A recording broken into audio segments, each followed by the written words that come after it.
Este é o Poder Entrevista. Eu sou Vitória Queiroz, redatora do Poder 360 e vou entrevistar o pré-candidato à presidência da República pelo PROS, Pablo Marçal. Pablo Marçal tem 35 anos, formado em Direito, é empreendedor imobiliário e digital, mentor, estrategista de negócios e especialista em brand. Pablo Marçal, obrigada por ter aceitado o convite. Obrigado, Vitória. Obrigado ao Poder 360. É uma grande oportunidade do Brasil conhecer mais uma das opções. A opção diferente que o Brasil tem hoje, né? Alguém que chegou agora na política, mas que já exerce política privada e agora vai exercer política pública. Obrigado mais uma vez pelo convite. Agradeço também a todos os web espectadores que assistem a este programa. Esta entrevista está sendo gravada no estúdio do Poder 360, em Brasília, em 8 de junho de 2022. Para ficar sempre bem informado, inscreva-se no canal do Poder 360, ative as notificações e não perca nenhuma informação relevante. Eu começo essa entrevista perguntando: o senhor tem mais de 2 milhões de seguidores no Instagram e mais de 1 milhão no YouTube. O número é superior ao de seguidores, por exemplo, do pré-candidato do PDT, Ciro Gomes, que, segundo a pesquisa Poder Data, está em terceiro lugar na disputa pelo Palácio do Planalto. Apesar disso, o senhor não pontua nas pesquisas ou pontua dentro da margem de erro. O senhor pretende usar as redes sociais para mudar esse cenário? Antes da resposta, mando um beijo para todos os ouvintes e telespectadores aí do canal 360. Eu já estou pontuando na pesquisa desde o primeiro dia, né? Claro que tem a margem de erro. Eu cheguei, não tem nem um mês ainda nas pesquisas. Na primeira semana eu marquei 0,5.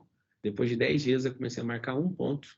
Tem pesquisas aí no Paraná que eu estou com 1,5. E a gente está crescendo, né? A gente é uma semente ainda. Tem gente que está aí na pré-campanha, já tem mais de ano. Já todo mundo já sabe que é pré-candidato. Tem uma diferença minha com os demais. Os demais, eles estão com um teto sobre a cabeça deles. Por exemplo, o Ciro Gomes não consegue crescer, o Lula não consegue crescer, o Bolsonaro não consegue crescer, a não ser que tenha fato político aí, né? um novo caos, alguma coisa assim, né? E agora a diferença minha para eles é que eu tô com um piso. Eu comecei pequeno e toda semente começa pequena, os seres humanos começam pequenos, as ideias começam pequenas, a esperança também começa pequena. E a gente começou pequeno e não querendo corrigir o que você falou, mas a gente sim está pontuando. Apareceu no Datafolha, Paraná Pesquisas, na Quest hoje, na antagonista também apareci lá empatado com a Simone Tebet, que é um dos maiores partidos do Brasil. Em maio, o senhor esteve com o pré-candidato do Avante à presidência da República, André Janones, para discutir um projeto de Brasil. O senhor avalia formar uma chapa única com o Janones? Não avalio, mas não só com o Janones, eu vou conversar com todos os pré-candidatos. Eu vejo que a maior dificuldade que o Brasil tem é que a gente não é divulgado por não estar na polarização, né? Então, eu já usei meus canais para ajudar a divulgar o Janones. Não o conhecia, né? Tive o prazer de conhecê-lo agora nesse processo eleitoral. Vou divulgar também o W. Eu acho que eu sou o único presidenciável aí, o único pré-candidato que segue todos os pré-candidatos. Vou ajudar a divulgar a Vera, vou ajudar a divulgar todos aqueles, o Bivar, todo mundo que estiver concorrendo para o processo, as pessoas, no processo eleitoral, alguém não comprar um candidato por falta de informação. Dá para perceber que tem muita gente boa e eu estou nessa disputa eleitoral pelo melhor do Brasil, não por projeto de poder, nem projeto de partidarismo, né? Porque meu partido é um partido que vem crescendo e eu posso falar que isso tudo é para contribuir para o Brasil. Entendi. Então, a sua estratégia seria utilizar as suas redes sociais para divulgar não só a sua campanha, mas também dos outros pré-candidatos? Não vou usar para isso, mas eu vou contribuir com os outros candidatos, porque eu, antes de querer ser pré-candidato, eu sou cidadão brasileiro, eu produzo renda, milhões de reais em impostos, e eu de verdade torço para um Brasil melhor. E não para, eu quero ser o presidente, né? Eu acredito que o Brasil precisa de um presidente diferente. Os dois que estão na polarização, todo mundo já conhece o estilo deles. Eu fui lá no futuro, visualizei um Brasil diferente, lá nesse futuro nem o Lula nem o Bolsonaro estavam lá. Então, eu vou me esforçar, se tiver realmente como ajudar a promover todos eles, porque se a gente promove todos, fica mais fácil das pessoas escolherem, né? Como não é promovido, parece que o Brasil foi condenado a votar no Lula, no Bolsonaro. E o Brasil é livre, o Brasil não precisa entrar nesse voto de miséria. que é o que os dois ficam jogando, né? Porque os dois são um pouco populistas, os dois eles mexem no estômago das pessoas, os dois estão de fato fazendo um jogo, né, que funciona desde a redemocratização. E o senhor já sabe quem será o seu vice-presidente? Quando eu tiver com 2 dígitos da pesquisa, eu vou divulgar isso. Isso é uma decisão do grupo político nosso, né? Mas eu estou apalavrado aí com 12 partidos políticos que não estão nem com Lula, nem com Bolsonaro. Só que a gente só vai divulgar possíveis ministros, né, o possível vice ou a vice, quando a gente tiver com esses 2 dígitos. Até outubro, o senhor avalia divulgar o nome dos seus ministros e dos integrantes da sua equipe econômica antes de chegar a 2 casas decimais nas pesquisas?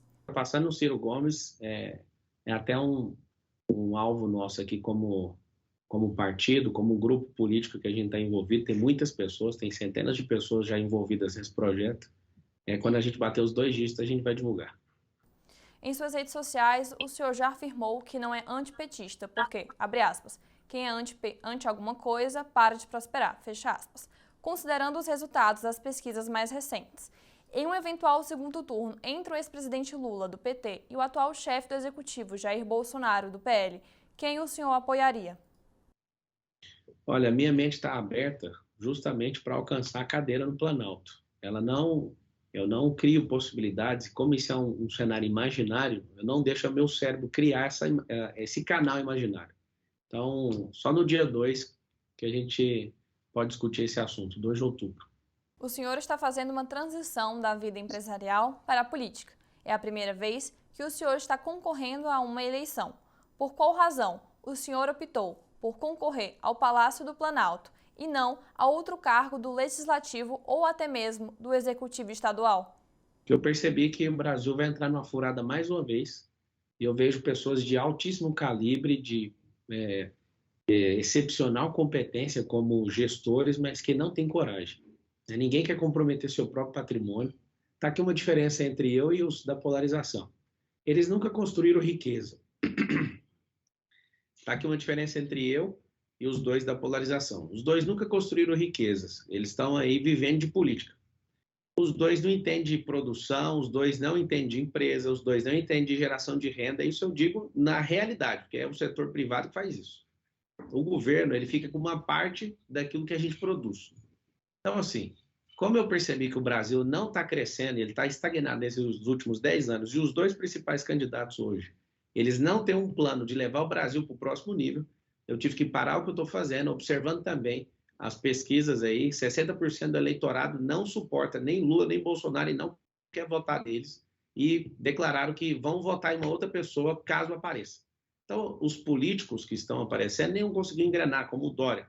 O Dória, ele assumiu, veio do mesmo lugar que eu, mas entrou num viés, né, de aparecer todos os dias, batendo no mesmo assunto, o eleitorado pegou birra, alguém ajudou a eleger ele se virou contra essa pessoa, aí você olha Tebet, aí você olha Bivar, você olha todo mundo, ninguém consegue engrenar. O próprio Ciro Gomes teve 13 milhões de votos, salvo engano, foi mais de 10 milhões na última eleição, não consegue também chegar nem naquilo que ele teve.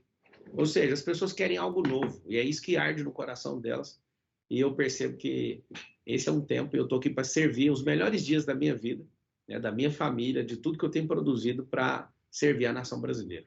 Em sua pré-campanha, o senhor disse que irá, abre aspas, destravar a nação, fecha aspas. O que precisa ser destravado? A burocracia, a mentalidade, a digitalização.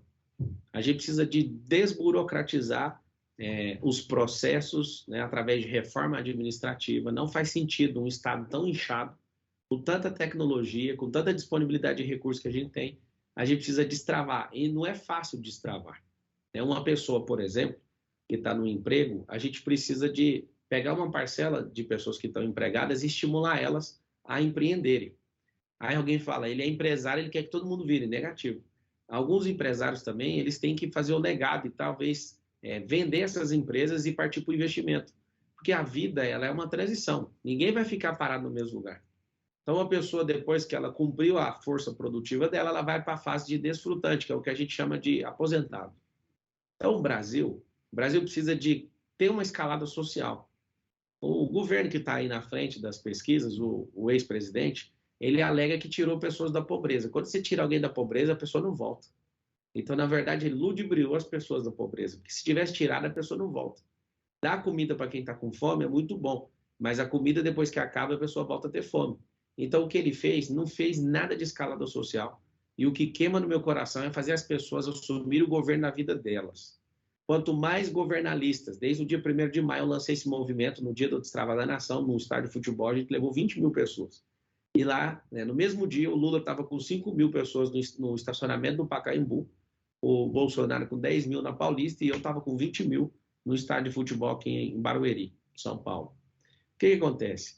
Quanto mais pessoas assumirem o controle da vida, menos o Estado tem que intervir. E o Estado não é gerador de riqueza. O Estado ele é tomador de riqueza e administrador. Quem é gerador de riqueza é o povo. Então, quem é que a gente tem que destravar? O povo. Nós somos a nação mais rica da Terra, mas o único item que não está destravado é a nossa mentalidade. E se a gente continuar com essa mentalidade de gente que é explorada, né? A gente ficou aí mais de 200 anos sendo explorados por Portugal. E aí acontece um problema, né? Quase 300 anos, na verdade. De 1530 a 1822. A gente está num ano onde vai entrar uma nova fase do Brasil. Nós estamos em 22 do ano de 2000. E em 1822 acaba a exploração de Portugal aqui. Só que a gente continua sendo explorado por causa de política e ideologia.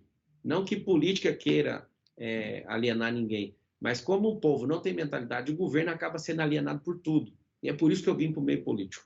Eu já governo o país hoje, só para você ter uma noção. Eu já governo o país hoje, assim como milhões de outros brasileiros estão governando. A gente governa sem precisar de um cargo público.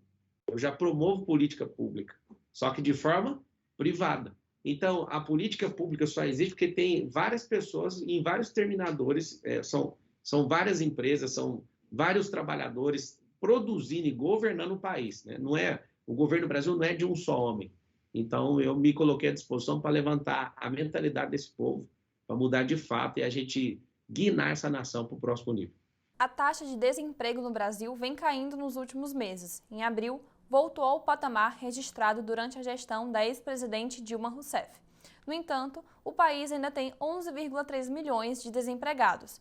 Quais são as suas estratégias para reduzir o índice de desemprego no Brasil?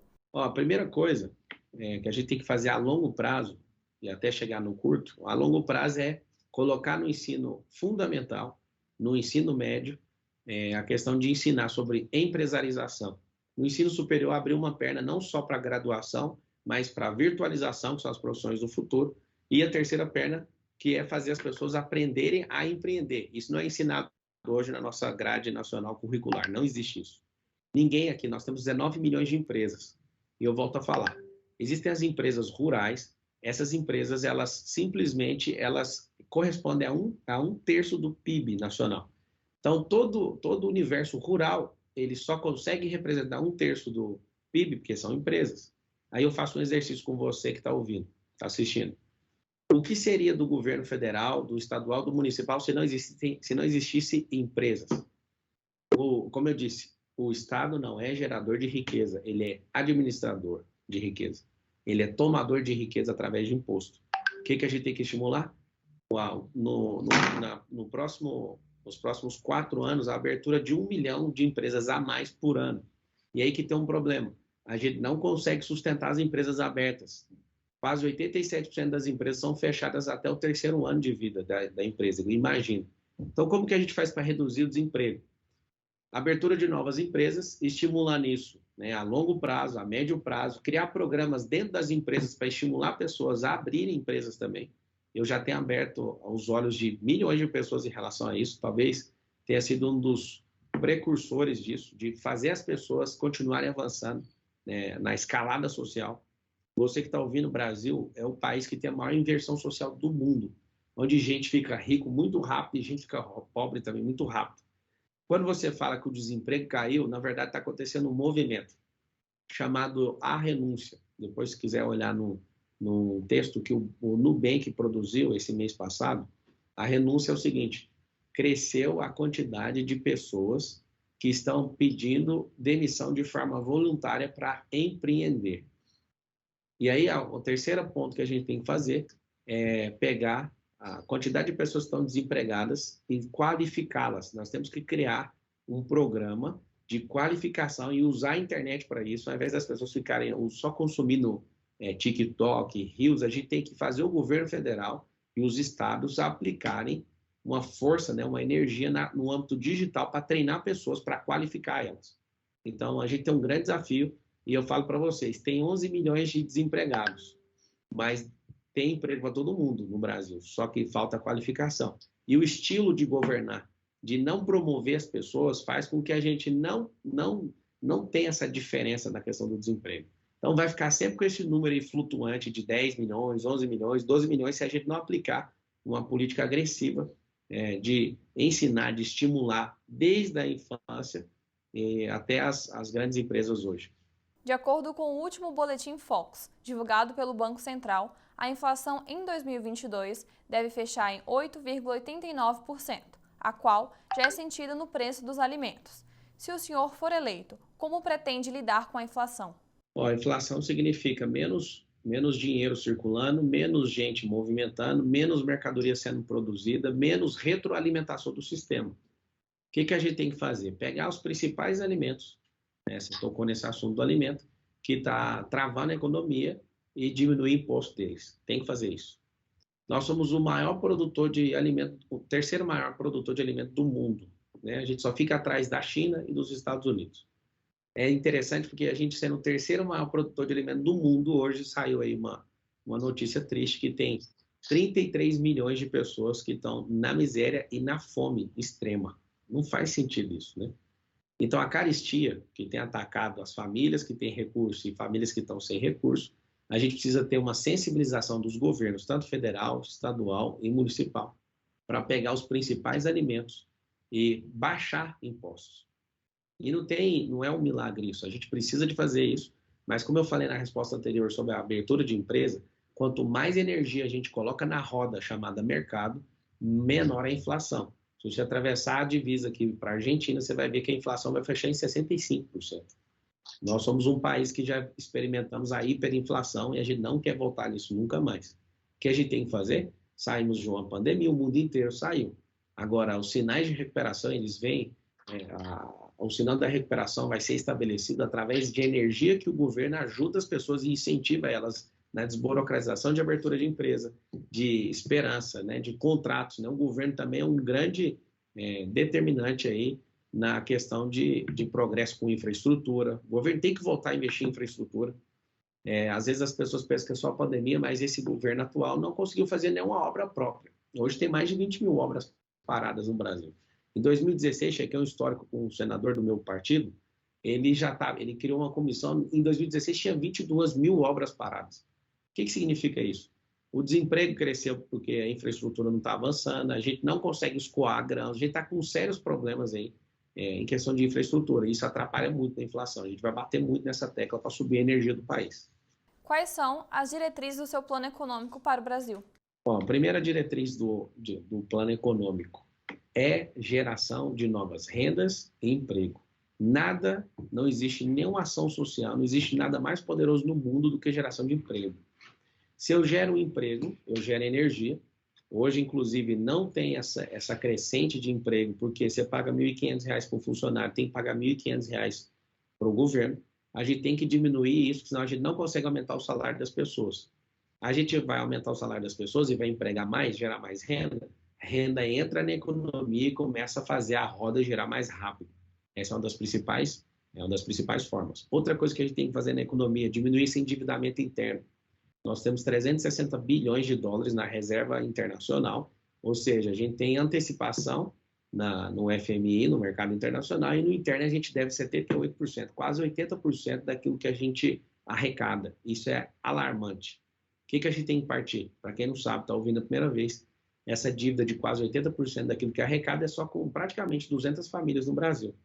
Nós temos que fazer um grande movimento para negociar essa dívida, né, que pode ser, assim, para te dar um exemplo, que dívida que é essa? De precatório, né? Que governos de todas as esferas estão devendo. Esse é o panorama hoje. Então, a gente tem que baixar um pouco, porque isso aí já está pegando na nossa garganta. E o Brasil não consegue investir, não consegue avançar por causa disso. A gente tem que partir para essa negociação. E quais são as suas propostas para reduzir o preço dos combustíveis? Tem que quebrar o monopólio da Petrobras. Nós não podemos vender para estrangeiro. O que a gente tem que fazer é modelar países onde funciona. O preço do combustível nos Estados Unidos, por exemplo, é a metade do preço do Brasil. Por que é a metade do preço? Porque lá tem dezenas de empresas de petróleo. Não adianta a gente sustentar a Petrobras como se fosse assim um bebê, né? O governo Dilma, para deixar o preço baixo, praticamente quebrou a Petrobras. Aquela intervenção de preço, que é uma empresa de economia mista, tanto do governo, né? O governo tem a maior parte das ações e o setor privado tem a menor parte. Quando você faz uma política intervencionista, como a Dilma fez, você consegue congelar preço, mas você quebra a empresa. Segundo, entra Michel Temer, vincula o preço ao dólar. Ele fez isso em 2016. Quando ele fez isso, a empresa voltou a dar lucro e o governo Bolsonaro continuou nessa mesma. Há pouco tempo, a Petrobras deu 40 bilhões de lucro e foi dividido pelos acionistas. E o povo não ganhou nada com isso, sendo dono da empresa. O que a gente tem que fazer, então? Fazer o modelo da Dilma, fazer o modelo do Bolsonaro? Nenhum dos dois. Aí que entra a diferença que eu Pablo Marçal, tem em relação a esses candidatos. A gente precisa de levar essa empresa para o setor privado, colocar ações de ouro. Quem não está ouvindo, quem nunca ouviu essa expressão, ação de ouro é a forma que o governo controla certas ações da companhia, mas não precisa mais intervir nela. E a gente passa ela para o setor privado e divide ela em várias companhias. O que a gente ganha com isso? Concorrência. A livre concorrência faz a diminuição do preço. Mas o que eu quero tocar no coração do brasileiro é o seguinte: vocês precisam entender que a empresa de energia chamada Petrobras já foi a empresa que já teve o maior preço de mercado do mundo. E se a gente não atentar para o acordo que foi fechado em 2030 sobre combustíveis fósseis, nós vamos fazer essa empresa ser vendida por 10% do valor dela de mercado. O que significa isso? Até 2030 tem um acordo que as montadoras de veículos vão fazer o que a Tesla está fazendo. Elas vão parar de produzir veículos movidos a combustão, né? Movidos a combustível fóssil. O que vai acontecer com a nossa querida Petrobras? Ao invés de valer os bilhões que ela vale hoje, ela vai valer 10% disso. Isso é muito ruim. Então, se a gente não se antecipar e passar isso para um controle privado, a gente vai perder agora, vai perder em médio prazo e longo prazo. Então, a gente tem que tomar essa decisão agora. A Eletrobras, por exemplo, já foi aprovada no TCU para fazer o mesmo movimento. Você que está assistindo, você tem que saber que a privatização ganha agilidade, ganha livre mercado e quem ganha é o povo. A gente fica parecendo que é dono. Você sabe o que é ser dono da Petrobras? O governo ser dono da Petrobras? É como você ser filho de um rico e seu pai não deixa você nem pegar o carro. Você mora numa casa, mas seu pai não deixa você nem abrir a geladeira. Você mora numa casa, mas seu pai fala para você dormir, sabe onde? Lá no quartinho, lá no fundo. Você não pode sentar na mesa, você não pode sair no carro, você não pode fazer nada. Você não pode comprar uma roupa com o dinheiro do seu pai. Seu pai é rico. Esse é o governo sendo dono da Petrobras. Eu prefiro modelar o estilo americano. E no estilo americano tem dezenas de empresas e eu, no livre mercado, consigo muito bem ter competitividade. Ao invés de pagar R$10 que está na bomba, agora eu vou pagar 5.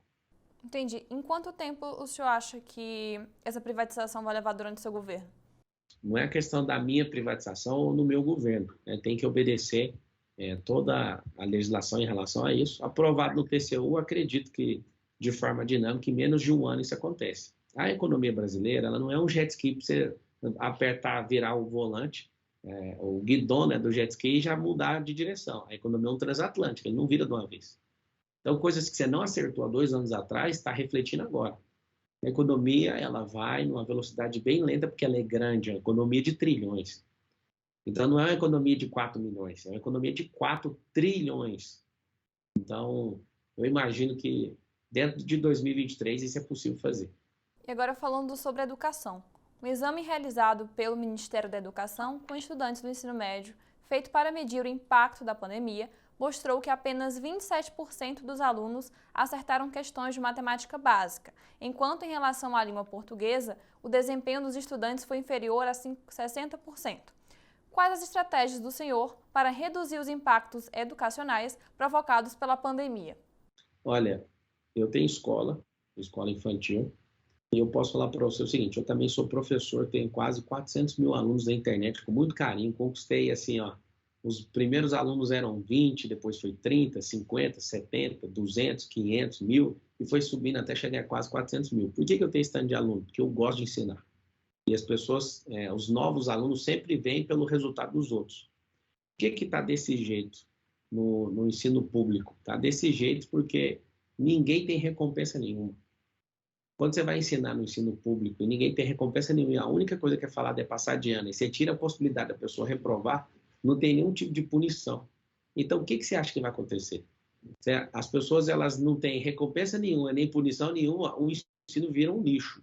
Então, hoje a gente tem analfabetos funcionais nas escolas. Eles não têm experiência, eles são alunos que pegam só teoria, não estão praticando, esse é um grande problema. Não adianta você pôr também o melhor professor do mundo para ensinar num sistema de ensino falido. O ensino, onde você, por exemplo, o nosso ensino hoje é pedagógico, até para adulto. Peda significa criança, gógico é aula, né? É ensino, na verdade, é ensinar criança. Na faculdade, no ensino superior, nós temos professores formados em pedagogia. No ensino, aí de novo, alguém vai falar, o Pablo é fã dos Estados Unidos. Não, é porque as coisas funcionam, eles são só a nação mais próspera da Terra, que é onde eu quero colocar o Brasil. Lá, os alunos, eles aprendem, os professores ensinam por andragogia, que é ensinar adultos, por sistema representacional. Então, você pensa, você fica 13 anos úteis seguidos estudando numa escola, sendo que não é aplicado em absolutamente nada. Depois você aplica uma prova. Não tem recompensa, não tem punição e não tem prática, olha só. Quando você não tem nenhuma dessas três coisas de fato, ninguém vai decorar nada e não tem nenhum porquê estudar. Então, a gente está numa geração nem estuda, nem trabalha, não tem recompensa, não tem punição e não tem prática. Não precisa esperar, não. Esse resultado está até bom. Em relação ao que está sendo entregue, a gente tem que valorizar os professores, a primeira coisa. Eu queria fazer uma pergunta aqui no ar. Por que o juiz que repreende um cidadão, né, que entra na dissolução de algum problema, ou no litígio, ou na briga de um... Aí, no Brasil hoje tem mais ou menos 21 milhões de processos digitais na justiça. Por que o juiz ganha 10 vezes mais que um professor? Sendo que o professor deveria ser a pessoa que mais ganha na sociedade. De todos os profissionais, a gente forma pessoas para produzirem riqueza.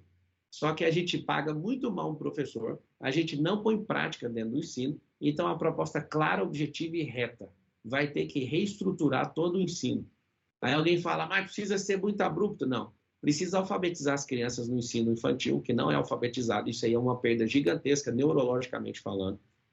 O cérebro, ele fica aberto, né? A parte cognitiva até o 7º ano para instalar coisas que parece que eles não estão entendendo, mas serve como base. Então, hoje, do 0 aos 6 anos, só está socializando crianças, isso é uma grande perda de tempo. Não que socializar seja ruim, mas não alfabetizar essas crianças, isso é uma perda gigantesca para a nação. Depois do ensino fundamental, ao invés da gente engessar a pessoa para ela pensar o que ela vai decidir para o resto da vida no ensino médio, para passar no vestibular, a gente tem que desenvolver habilidades, multi-habilidades, tem que ensinar inteligência emocional nas escolas, tem que ensinar investimento, tem que ensinar empreendedorismo. No ensino médio, ao invés de falar para ele que a única oportunidade é fazer um vestibular, a gente tem que mostrar, você pode ir para as profissões do futuro, você pode ir para a virtualização, ou então você pode ir para a empresarização, grade que ensina as pessoas a abrirem empresas, a darem manutenção nas empresas, a fazer essas empresas crescerem, a serem exponenciais e a produzir um legado, que é uma coisa que o nosso povo, infelizmente, ainda não conhece. Então, sim, precisa reestruturar, tem que tirar a ideologia de dentro de escola, a gente tem que ensinar as pessoas a serem produtivas e não ideológicas, trocar o ensino ideológico pelo ensino lógico, que é o ensino de crescimento, que é isso que vai fazer essa nação prosperar. O que o senhor entende por ensino ideológico? Ensino ideológico é o seguinte, quando você ensina na escola que o Che Guevara, que Fidel Castro, que essa turma produziu algo de bom para o país dele, você está querendo doutrinar as crianças. Eu vou falar por mim, tá? Ninguém me contou. Eu sou aluno de escola pública, a maior parte da minha vida. Eu fui doutrinado a gostar desse tipo de coisa. A mostrar que socialismo é uma saída. Socialismo é uma roubada. Inclusive, produziu a maior roubalheira que já existiu na história do Brasil, com mais de 1 trilhão de prejuízos. O que acontece? A gente vem sendo instruído em ideologia, mas nós não nos tornamos alunos pragmáticos e produtivos. A prova é que a gente tem um sistema que foi construído por pessoas ideológicas que a gente não consegue, de forma nenhuma, produzir, não tem recompensa e não tem punição. Quando você tira punição ou recompensa, você não tem um sistema de crescimento. E aí eu te falo, alguém fala, mas eu não concordo com o sistema de punição. É muito simples. O judiciário é um sistema de punição. O sistema policial é um sistema coercitivo. Os presídios, que tem quase 1 milhão de brasileiros, é um sistema de exclusão. Depois, a gente também não tem sistema nenhum de ressocialização, não existe. Então, a gente tá fadado a viver debaixo de ideologia. Por que eles querem ensinar a gente em ideologia? Para o nosso voto continuar sendo um voto de miséria. Quando as pessoas ficam no voto de miséria, pouca coisa que alguém faz, um pequeno ato benevolente, um pequeno ato de bondade, a pessoa fala, vou votar em alguém. A gente percebe que a política quer manter a mentalidade do povo na pobreza. E eu posso falar para você, eu quero um Brasil rico. Então, a pessoa que estiver ouvindo isso, independente de gostar de Pablo Marçal ou não, eu queria te falar, pare de idolatrar políticos, pare de idolatrar pessoas que não querem ver a riqueza da nação. A principal riqueza que o Brasil tem são as pessoas, e elas são tratadas como lixo por muitos políticos. Nós precisamos amar essa nação e amar uns aos outros. A ideologia, Vitória, tem feito o Brasil ficar dividido, não tem um reino que fica dividido que vai prosperar. É por isso que a gente não prospera. O Brasil está envolvido no BRICS, por exemplo. E no BRICS é um grupo econômico do Brasil, da Índia, da Rússia, da China e da África do Sul. O Brasil foi o único que não cresceu no meio desse grupo. É claro que a Rússia, por causa da guerra que está atravessando, perdeu algumas posições, né, por conta de embargos econômicos, mas eu posso te falar que de crescimento, fora esse ponto fora da curva que é a guerra, o Brasil foi o único do grupo que não cresceu. Não cresceu por quê? Porque não interessa para os políticos de hoje, nem o que já foi presidente, nem o que está sendo presidente agora. Entendi. Então, eu sou a favor ou contra o projeto Escola Sem Partido? Eu não conheço ele na totalidade, mas qualquer projeto que faça a escola ficar livre de qualquer ideologia, seja a que for, eu quero que o Brasil seja livre. Sabe por quê? Porque a educação não é da escola. A gente chama o Ministério da Educação de educação pelo nome errado. O Ministério tem que chamar da escolarização. A educação é da família. Quem educa as pessoas são os seus pais, são os seus avós, quem você se submete a eles. O governo ele não tem obrigação de educar as pessoas, ele tem a obrigação de escolarizar as pessoas. Depois, a gente vai implementar a empresarização. Então, o que tiver na escola atrapalhando o fluxo de produtividade nacional tem que ser arrancado o mais rápido possível. Por quê? Porque virou palanque partidário. Não só as escolas, mas as faculdades. Só para você ter uma noção, vou te dar uma informação. No governo da redemocratização para cá, o presidente com maior quantidade de títulos, o mais acadêmico de todos, chama-se Fernando Henrique Cardoso. Né? Já passou dos seus 90 anos. Grande Fernando Henrique. Fernando Henrique foi o que menos fez faculdade da redemocratização para cá. O mais estudado fez menos. E o que não estuda, não lê um livro, é quase analfabeto. É bom para falar, mas não sabe nem escrever, que é o Luiz Inácio Lula da Silva. Ele fez num governo 18 faculdades federais, universidades, eu quero dizer. Por que eu estou falando isso? Qual que é o intento dele? Ele quer realmente que as pessoas estudem ou ele quer continuar a potencializar na ideologia, que ele fica apregoando para todo lado? É só você dar um Google, uma pesquisa no YouTube, você vai entender que a volta dele é para continuar um projeto ideológico, não um projeto de Brasil. Tanto é que ele não aponta crescimento do Brasil, não fala sobre o Brasil, fala sobre ajudar outros governos que são vermelhos. Seguindo essa linha de raciocínio, vamos fazer um jogo rápido. Falarei sobre alguns temas e o senhor responde brevemente qual a sua percepção sobre o assunto e se é a favor ou contra. O senhor é a favor ou contra uma flexibilização da lei que permite o aborto? Não precisa discutir isso, porque já é liberado, né, em certos casos. Agora, eu vou propor o Código Penal ser reformado, ele está fazendo 80 anos, nós vamos trocar. Eu sou jurista por formação, tá? Não segui carreira, eu sou bacharel em Direito e posso falar para você o seguinte: tem que trocar o nome aborto, que as pessoas perderam a referência de significado. O significado de aborto não é igual abortar um projeto, é matar uma pessoa indefesa. Então, você pediu para responder breve, mas é um assunto que não cabe uma resposta breve. Eu falo para todo mundo, se você quer abortar, não peça para nós, o povo brasileiro, manchar a bandeira do Brasil, que é essa bandeira bem aqui, ó. Não deixa a gente manchar essa bandeira com sangue de gente indefesa. Vai lá para a Argentina, que tem 65% de inflação, vai lá para a Argentina que eles liberaram, aí você mata um brasileiro lá na Argentina. Agora, a gente precisa defender as mulheres de agressão, a gente precisa defender as mulheres de todo nível, né, de toda maledicência que homens canalhas produzem contra elas. Já existe previsão no judiciário, tem jurisprudência que trata as exceções. Isso aqui não vai virar regra no país. Eu, sentado na cadeira de presidente da República ou não, Eu não vou admitir isso. Como cidadão, eu falo para vocês, a gente nunca vai manchar a bandeira do Brasil. Eu tenho 4 filhos, e eu lembro que o meu primeiro filho, eu tive um diagnóstico que ele não ia nascer, ele ia ser abortado. E eu posso falar para você, a dor que é você não poder ter seu filho. Imagina você que não teve essa oportunidade. Meu filho venceu todo o diagnóstico que alguém deu para ele, o médico deu. Hoje ele tem 8 anos de idade, e interessante que quem quer abortar é alguém que está vivo, né? Eu queria ver uma pessoa contar uma história, ela não vai conseguir contar a história se ela for fruto de um aborto. Então, não seja covarde com quem não tem como se defender. Então, o senhor é a favor de manter as exceções previstas em lei em relação à interrupção da gravidez? Eu não sou a favor de manter, mas esse não é um tema de discussão. Mas já que conquistaram isso já é uma forma do judiciário de ajudar em caso de exceção. O senhor é a favor ou contra a legalização do uso recreativo da maconha? A maconha está comprovada que quimicamente destrói neurônio, né? Então, ela atrasa o desenvolvimento cerebral, ela faz a pessoa ficar mais lenta e isso acaba com a produtividade do país. Então, eu não sou a favor, nunca serei a favor. Eu sou a favor da liberdade. A pessoa quer usar o que quer, é problema dela. Agora, usar do Estado para liberar uma coisa que vai diminuir a produtividade do país, você vai me ver também 100% contra. O senhor é a favor ou contra cotas para minorias em universidades? Eu sou a favor de cotas e eu quero incluir nas cotas os pobres, que são mais de 100 milhões de pessoas. Então, sou a favor sim de cota, desde que tenha os pobres lá, independente de raça, religião, cor, sexo ou o que for. Para continuar a cota, tem que colocar os pobres lá, porque o governo é dos menos favorecidos. O senhor é a favor ou contra privatizar o Banco do Brasil ou a Caixa Econômica Federal? Olha, eu acredito que se você colocar uma gestão profissional nesses bancos, a gente não precisa de privatizá-los. O que a gente precisa é estimular empresários no país, o setor privado, a abrir bancos. Vou te falar por quê. Então, a nação, a mais poderosa da Terra, tem 10 mil bancos no sistema econômico dele, sistema financeiro.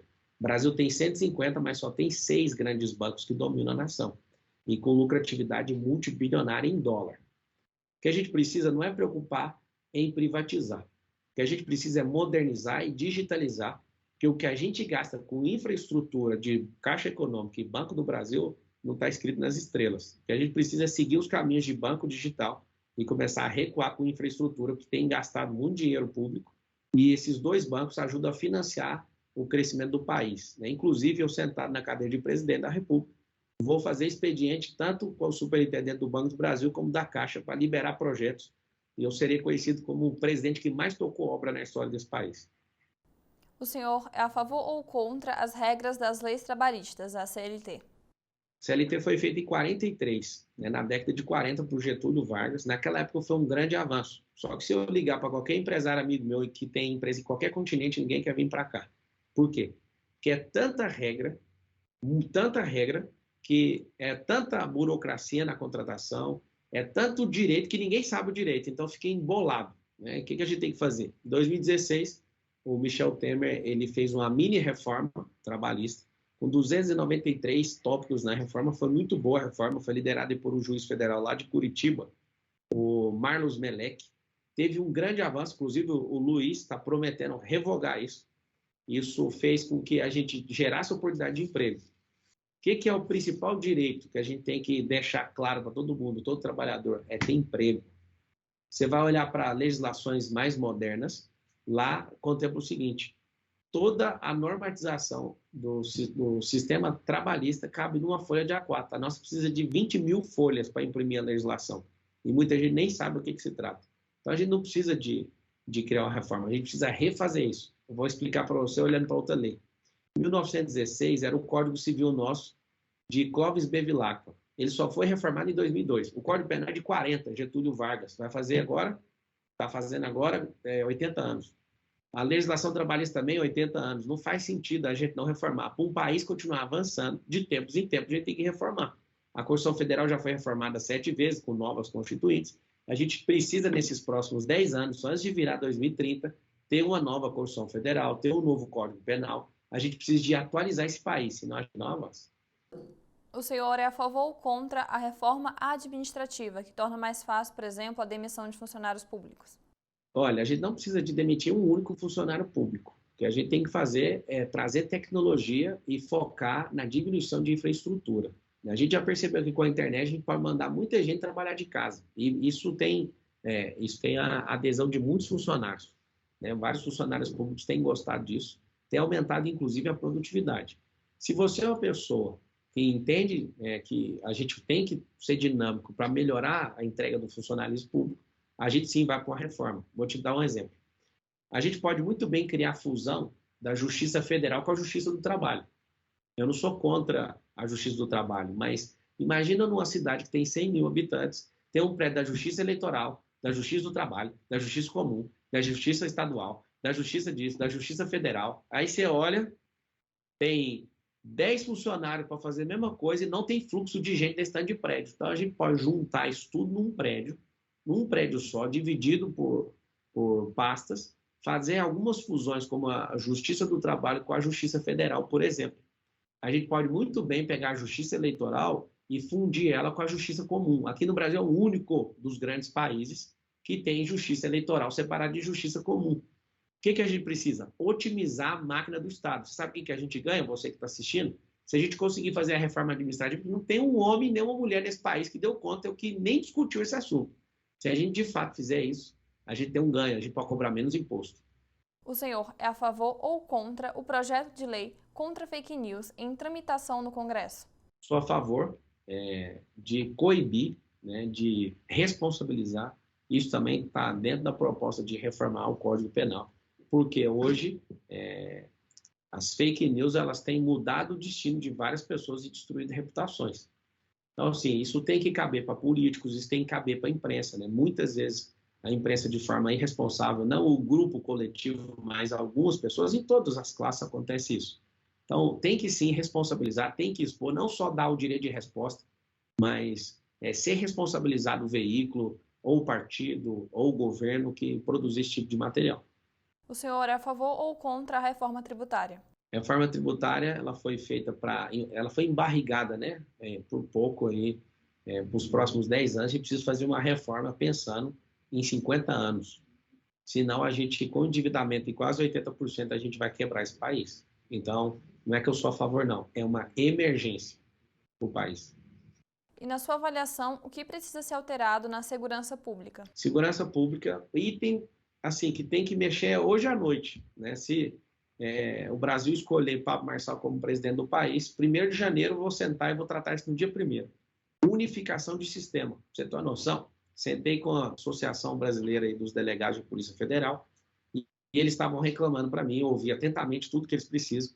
Eles estavam reclamando que na hora de liberar uma pessoa, eles não conseguem entrar no sistema da Polícia Militar para ver se tem um coletivo de ocorrência. Eles têm que usar a amizade deles com policiais, né, com major, com sargento, para pegar essas informações. Não faz sentido.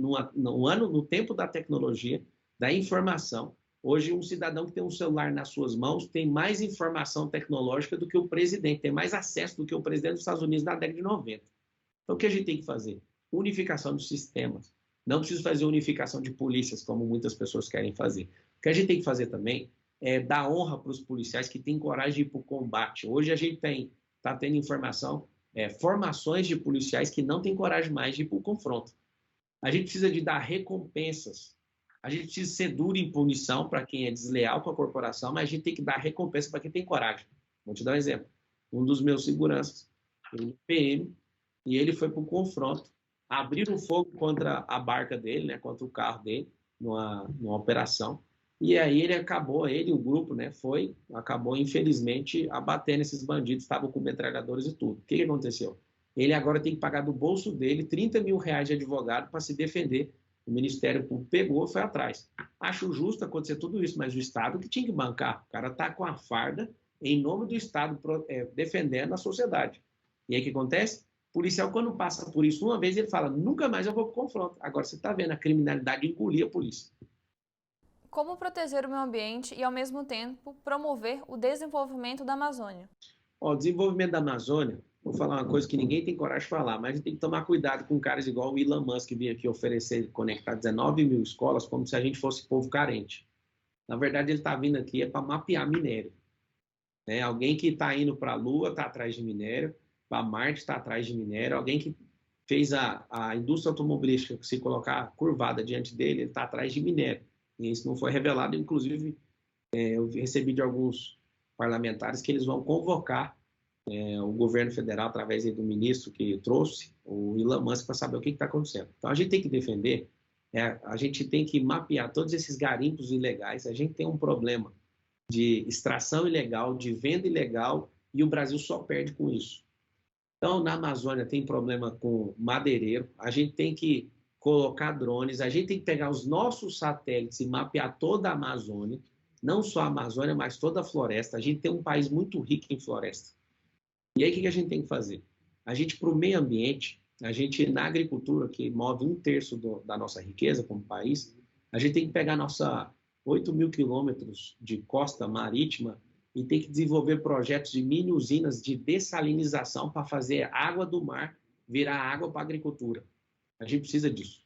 A gente precisa de parar de usar água potável, isso é uma coisa que desequilibra muito o meio ambiente, e a gente tem que criar projetos para tratar o esgoto. Quando eu te falo tratar o esgoto, eu vou mostrar isso na proposta de governo, até o final de julho, nós vamos propor construir cidades que são 100% autossustentáveis. Elas têm que, não pode ser quase, elas têm que ser autossustentáveis. A gente está no ápice da tecnologia, até hoje a gente não trata o esgoto da casa, isso dá para tratar dentro de uma mini usina dentro de casa. A gente pode muito bem aproveitar todos os espaços, isso aqui vai ser uma das coisas mais fortes do meio ambiente. Nenhum espaço no Brasil vai ser improdutivo. As fazendas, elas podem produzir, tem uns 20% de reserva que já tem que deixar, que é uma reserva legal, não pode tocar. A gente vai colocar lugares que não estão produzindo na pecuária e nem na agricultura, tem que colocar placa solar. A gente tem que fazer, as pessoas que têm terra e não conseguem produzir, se conectar com investidores. Nós não podemos ter telhados nas casas de forma improdutiva. O telhado, ele precisa estar produzindo energia. A gente tem energia de graça vindo do sol. E a gente tem que fazer isso, a gente tem que criar indústrias de placas solares para a gente não ter que comprar isso da China, não ter que comprar de Israel. Eu, por exemplo, no prédio que eu estou aqui agora, eu investi R$1 milhão numa usina que capta energia solar. Você está falando comigo aqui de uma energia que já não é mais do Estado, é energia minha, energia solar que é produzida e eu distribuo para todas as minhas empresas. É isso que a gente tem que fazer. Isso vai diminuir o impacto de forma assombrosa na questão do meio ambiente. Chega ao final esta edição do Poder Entrevista. Em nome do jornal digital Poder 360, eu agradeço ao pré-candidato Pablo Marçal por ter aceitado o convite. Obrigado, Vitória. Obrigado a todos que ouviram até agora. Quero falar para vocês que o Brasil tem jeito, porque você que está ouvindo, que está assistindo, tem jeito. Nós temos jeito e a gente tem que fazer uma coisa. A gente tem que dar um jeito nesses dois. Chega desses dois, já provaram quem eles são. Eles já mostraram para nós que não conseguem levar o Brasil para o próximo nível. Queria pedir para você, pela primeira vez na vida, a maioria dos brasileiros vão fazer isso. Olhe a vida de todo mundo, olhe se essas pessoas têm lastro, olhe se elas conseguem levar esse Brasil para o próximo nível. Eu humildemente peço a sua atenção, me coloco à disposição e invisto aqui os melhores dias da minha vida, abrindo mão das coisas, das minhas liberdades para servir vocês como nação. E a nossa nação vai prosperar. E, de fato, eu fui. Em 2032, com a minha mente, o Brasil estava lá em primeiro lugar como a nação mais próspera da Terra. E aqui vai um sinal para vocês. Se vocês levantarem a mão e falar assim, eu quero, eu acredito que o Brasil está em primeiro, eu acredito no poder do alto, né? Porque não é esquerda nem direita que vai salvar a gente, não, já está claro. Mas é alguém do alto que vai fazer essa nação marchar e aumentar a produtividade. Tá bom? Beijo no coração de todo mundo. E agora é a hora de se movimentar, porque eleição e voto é só em outubro. Agradeço também a todos os web espectadores que assistiram a este programa. Esta entrevista foi gravada no estúdio do Poder 360, em Brasília, em 8 de junho de 2022. Para ficar sempre bem informado, inscreva-se no canal do Poder 360, ative as notificações e não perca nenhuma informação relevante. Muito obrigada e até a próxima!